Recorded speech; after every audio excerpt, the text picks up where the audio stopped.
लेकिन यूक्रेन का युद्ध हो रहा है, लेकिन यही एक खिलाड़ी है। पूरी दुनिया रशा पे बैन लगा रही है, ये रशा से तेल खरीद रहा है, इधर तेल खरीद रहा है, और उधर जो अंकल से मैं उनसे कह रहा है हम आपके साथ क्वाड में आपके साथ सीना लड़ा करके खड़े हैं। उनकी समझ में नहीं आ रहा ये कर क्या रहा है, तो दुनिया को लग नहीं रहा कि ये हो क्या रहा है। यूक्रेन का युद्ध है, ये कहां से आए बीच में।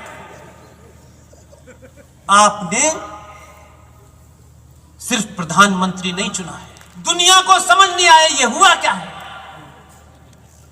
उतनी गीता उसने बांटी है कि पुतिन के पास भी है, बिडेन के पास भी है, सबके पास है, और सब गीता पढ़ चुके हैं अपनी भाषा में, इसलिए वो जानते हैं ये कौन है।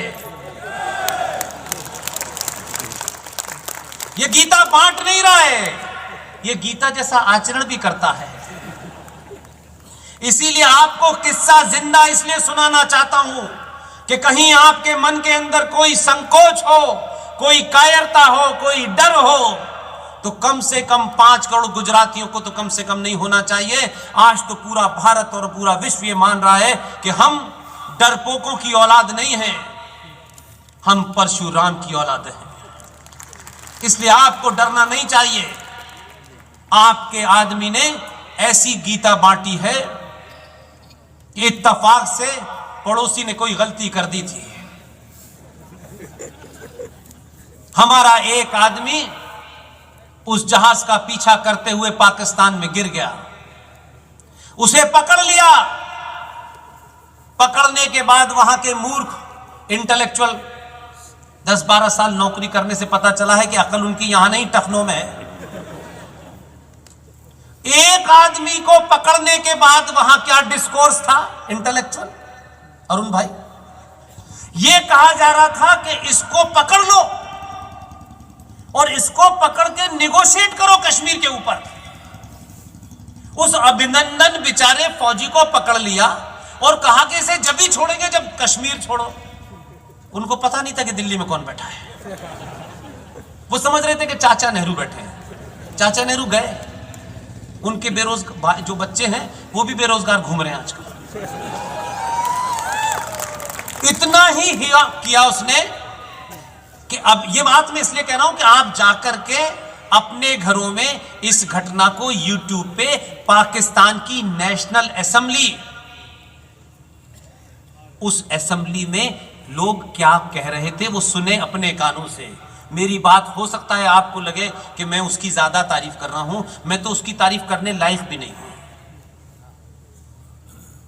रात के 9 बजे पाकिस्तान का विदेश मंत्री विपक्षी पार्टियों से कह रहा था कि अल्लाह के वास्ते, खुदा के वास्ते मान जाओ, इसको 9 बजे से पहले छोड़ दो, उसके बाद की गारंटी नहीं है।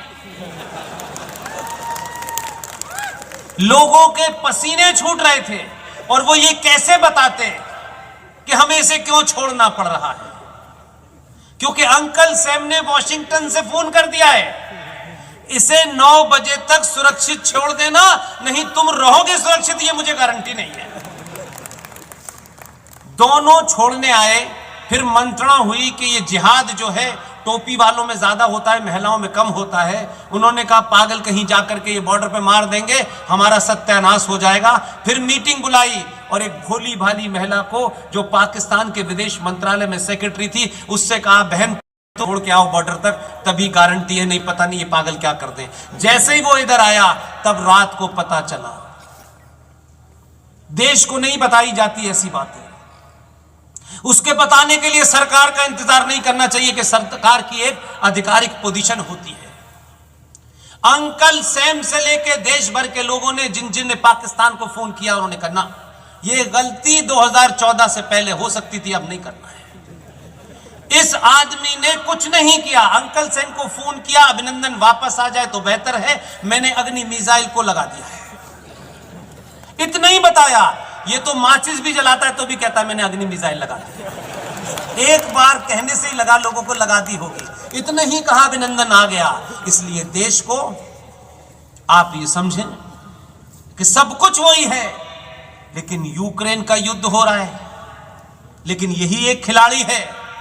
पूरी दुनिया रशा पे बैन लगा रही है, ये रशा से तेल खरीद रहा है,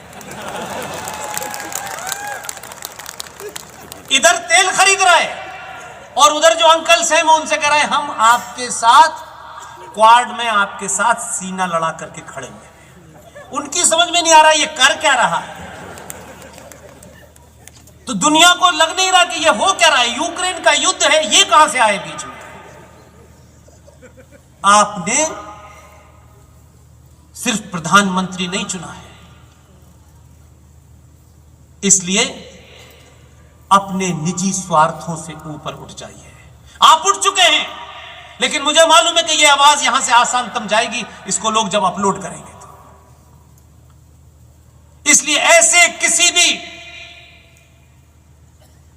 रिटोरिक्स में, भावनात्मक भाषणों में तत्कालिक स्वार्थ के लिए गुजरात की सत्ता पर उन्हें मत बिठा दीजिएगा। जो आए थे देश बदलने और अपनी पैंट और कमीज बदल ली उन्होंने। ध्यान रखिएगा, ये क्षणिक गलती आने वाली सदियां आपको माफ नहीं करेंगी। लोग कहेंगे इतने अमीर थे गुजरात के लोग, फिर इस फकीर को क्यों चुना इन्होंने। ये कहां से आया है कबाड़ी, ये किन ताकतों के हाथ में खेल रहा है। कौन लोग हैं ये कि ये बॉर्डर स्टेट के अंदर ही जाके चुनाव लड़ता है। किन लोगों से इसके तार मिले हुए हैं। इसलिए कोई भावेश में आकर के, किसी गुस्से में आकर के, अपने आदमी की किसी बात से नाराजगी हो, उनके द्वारा बैठाए गए यहां बहुत सारे लोगों से नाराजगी हो सकती है, उनके खिलाफ गुस्सा होना चाहिए, बड़े लक्ष्य के खिलाफ गुस्सा नहीं होना चाहिए। मैंने पहले ही कहा 300 से ज्यादा सभाओं में मैं किसी पार्टी का समर्थन नहीं करता हूं, मैं किसी संगठन का समर्थन नहीं करता हूं, लेकिन अगर इन मूर्खों के बीच में से ही इस हालात में कौन सुरक्षित रख सकता है, अगर उसमें आधा इंच भी वो बड़ा है, मैं उसी के साथ खड़ा हूं। मैं सार्वजनिक मंचों से कहता हूं, मेरी टीम में जितने भी लोग हैं सब मुझसे बड़े हैं। जिस दिन भी किसी पार्टी के ऑफिस के बाहर टिकट मांगने के लिए आपके आए, उस दिन मैं मंच पे नजर नहीं आऊंगा। कोई चीज नहीं चाहिए मुझे, ना आरएसएन को चाहिए, ना जीडी को चाहिए, ना सुशील पंडित को चाहिए। इसलिए हमारी बात से कौन नाराज होता है, कौन खुश होता है, मुझे महत्व नहीं है। इसलिए काका जी जैसे लोग जब यहां आते हैं तो मैं उनकी सार्वजनिक मंचों से तारीफ करता हूं कि उन्होंने हिम्मत दिखाई कि वो मेरे साथ खड़े हैं। बहुत सारे लोगों को परेशानी है, उनका स्वार्थ कुछ हो सकता है, मेरे स्वार्थ में राष्ट्र है और कुछ नहीं है। मुझे अपने साथ ले जाने के लिए कोई ख्वाहिश नहीं है। इसलिए आप जब दिवाली होली पे लोगों से मिले तो गीता दें, गीता के बारे में बताएं कि गीता भारत का राष्ट्रीय ग्रंथ घोषित हो चुका है, ताकि दुनिया के लोगों को पता चले कि अब आप चंदा मामा लोटपोट नहीं पढ़ते, आप गीता पढ़ते हैं। और यह गीता पढ़ने का ही ज़ौक़ है कि बाबा विश्वनाथ के मंदिर में आपके आदमी ने कुछ नहीं किया, कोई आंदोलन नहीं किया, कहा कि मैं इसका जो असली रूप था वही रखूंगा। उस कचरे को वहां ऐसा कर दिया है कि कचरे के चाहने वाले भी वहां नहीं पहुंच सकते।